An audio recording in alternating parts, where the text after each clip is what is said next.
இப்பதான் நம்ம சேனலுக்கு முதல் முறையா வரீங்கன்னா கீழே உள்ள சப்ஸ்கிரைப் பட்டனை அழுத்தி சப்ஸ்கிரைப் பண்ணிக்கோங்க. பக்கத்துல உள்ள பெல் ஐக்கானை அழுத்தி ஆல்னு கொடுத்துக்கோங்க. அப்பதான் நம்ம போடுற வீடியோ தினமும் உங்களுக்கு கிடைக்கும். சரி வாங்க இப்ப நம்ம வீடியோக்குள்ள போகலாம். நண்பர்களே, நம்ம செய்யற எந்த ஒரு விஷயத்துக்குமே ஒரு காரணம் இருக்கும், ஒரு மூலக்கரு இருக்கும் இல்லையா? காரணம் இல்லாம எந்த காரியமும் இல்லை. அதே மாதிரி பாவத்துக்கும் ஒரு மூல காரணம்னு ஒண்ணு இருக்கும் இல்லையா? அப்படி அந்த பாவத்துக்கு மூல காரணம், அதாவது பாவத்தோட தந்தை யாருன்னு தெரிஞ்சா கமெண்ட் பாக்ஸ்ல எழுதுங்க. என்னடா இப்படியெல்லாம் கேள்வி கேட்குறீங்க அப்படின்னு நினைக்கிறீங்களா? காரணம் இருக்குங்க. உங்களுக்கு இதுக்கான விடை தெரியலேனா அப்படியே இந்த கதையை தொடர்ந்து பாருங்க. இப்போ ஒரு அரசருக்கு பாவத்தின் தந்தை யார் அப்படின்னு ஒரு சந்தேகம் வந்திருக்கு.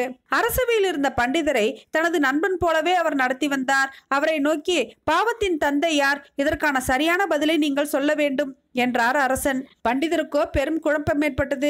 யார் பாவத்தை உருவாக்கினார்கள், யாரை பாவத்தின் தந்தை என்று சொல்வது?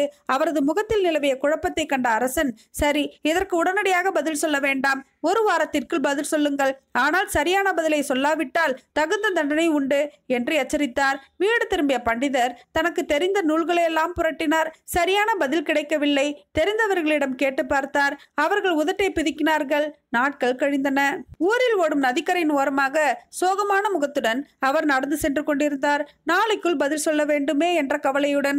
அவர் முகத்தில் நிலவிய குழப்பத்தை பார்த்த தாசி ஒருத்தி பண்டிதரை அழைத்தாள். என்ன பண்டிதரே, எப்போதும் உற்சாகமாக போவீர்கள், இன்று ஒரே சோகமாக இருக்கிறது உங்கள் முகம், என்ன விஷயம் என்று கேட்டாள். பண்டிதர், பாவத்தின் தந்தை யார் என்று தெரியாமல் தவிக்கிறேன் என்று புலம்பினார். அட, இது தெரியாதா? எனக்கு தெரியுமே என்று அவள் சாதாரணமாக கூறினாள். பண்டிதருக்கு தூக்கி வாரி போட்டது. பதில் தெரியும் என்று இவ்வளவு நம்பிக்கையுடன் சொல்கிறாளே, பதிலை சொல்லேன் என்று கெஞ்சினார் பண்டிதர். சொல்கிறேன், ஆனால் இங்கல்ல, எனது வீட்டிற்கு வாருங்கள், அங்கு வர தட்சணையாக ஒரு பொன் தருகிறேன் என்று அவள் ஒரு பொற்காசை தந்தாள். அதை வாங்கி கொண்ட பண்டிதர் தன் மனதிற்குள் இதற்கு பிராயச்சித்தம் செய்து கொள்ளலாம் என்று தனக்குத்தானே சமாதானம் சொல்லிக் கொண்டார். தாசியின் வீட்டை அடைந்த பண்டிதர், இப்போது பதிலை சொல் என்றார். என் படுக்கை அறைக்கு வாருங்கள், 20 பொற்காசு தந்து பதிலை சொல்கிறேன் என்றாள் அவள். பண்டிதர் அவளது படுக்கை அறைக்கு சென்றார்.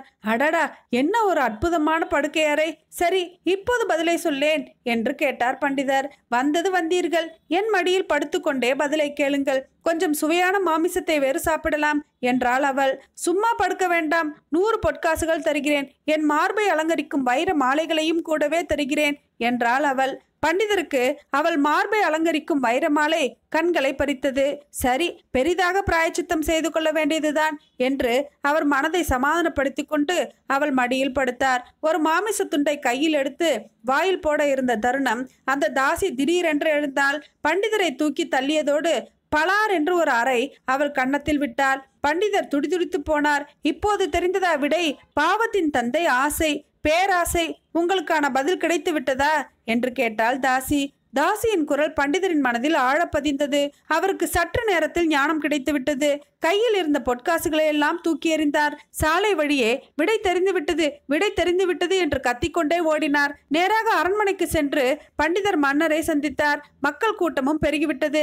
மன்னா, விடை தெரிந்து விட்டது, பாவத்தின் தந்தை யார் என்று எனக்கு தெரிந்து விட்டது என்று சொல்லிவிட்டு நடந்ததை அனைத்தையும் அப்படியே கூறினார். மன்னா, எனக்கு தகுந்த தண்டனையை கொடுத்து விடுங்கள். பண்டிதராய் இருந்தும் ஒரு இழிவான காரியத்திற்கு இணங்கிவிட்டேன். என் உடலில் இருந்து என் உயிரை எடுத்து விடுங்கள் என்று உருக்கமாக வேண்டினார். ஆஹா, பாவத்தின் தந்தை பேராசையா, சரியான பதில் என்று மகிழ்ச்சியுடன் கூவிய மன்னர் பண்டிதரை நண்பன் என்ற முறையில் கட்டிக்கொண்டார். நாட்டை விட்டு உங்களை வெளியேற்றுவதா? ஒரு காலம் இணங்க மாட்டேன். அதற்கு உங்களுக்கு ஞானம் வந்து விட்டதை உணர்கிறேன். இந்த கணம் முதல் நீங்களே எனது குரு. ஒரு நாளும் தவறான வழியில் செல்ல முடியாத நீங்களே எனக்கு தகுந்த வழிகாட்டி. என்னை சீடனாக ஏற்றுக்கொள்ளுங்கள் என்றான் மன்னன். பண்டிதரை அடிபணிந்து வணங்கினான். ஆம், பாவத்தின் தந்தை பேராசைதான். இது போன்ற கருத்துள்ள கதைகளை உங்க ஃப்ரெண்ட்ஸ் அண்ட் ஃபேமிலிஸ்க்கு கட்டாயம் ஷேர் பண்ணுங்க.